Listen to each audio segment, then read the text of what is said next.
How's it going? You have this monitor and you're having this problem.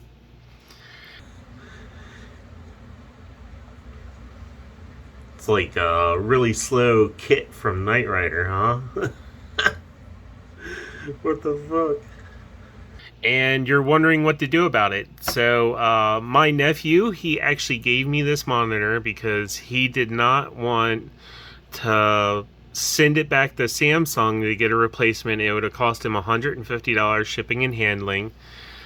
Just to get a replacement for what he thought would be another monitor that would just die on him in a year or two. So he just went ahead and gave this one to me, and obviously it's up and running.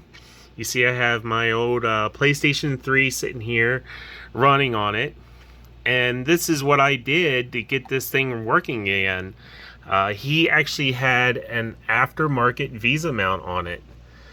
And come to find out, after I slapped the back of it, I got the picture to kind of show up again. I figured that's what the issue was, and this is it. You see these screws?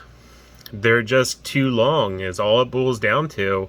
I'm guessing they go into the back panel and they bridge a connection on one of the capacitors, or they push on the chassis in such a way that I don't know, it crimps something in there. And that was the entire issue with this monitor. I don't know if this is going to fix everybody's problem, but you know what? There's a lot of people giving this thing really bad reviews, and an aftermarket mount could be your problem. So hey, you know what? I hope this short but video that I did here today helps somebody, and take it easy.